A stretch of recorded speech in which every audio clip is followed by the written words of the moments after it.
میرے محترم سامعین، حضرت عمر رضی اللہ تعالیٰ عنہ کا ارشاد ہے، فرماتے ہیں کہ جب بھی میں کسی مصیبت میں مبتلا ہوتا ہوں اس میں مجھ پر 4 نوازشات ہوتی ہیں۔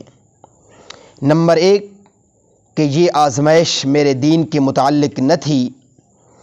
نمبر 2 میں اس میں رضا سے محروم نہ رہا۔ نمبر 3 یہ آزمائش اتنی بڑی نہ تھی۔ نمبر 4 میں اس پر اجر و ثواب کا امیدوار ہوں۔ حضرت ابو سلیمان وارثی رحمۃ اللہ علیہ کا ارشاد ہے کہ جب بندہ اپنی خواہشات کو ترک کر دے تو اس سے اللہ راضی ہو جاتا ہے۔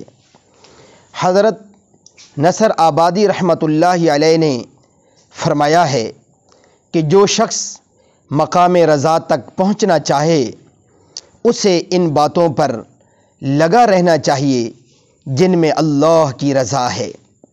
میرے محترم سامعین، کوشش کرنی چاہیے کہ اللہ رب العزت ہمارے اندر بھی یہ صفات پیدا فرما دے۔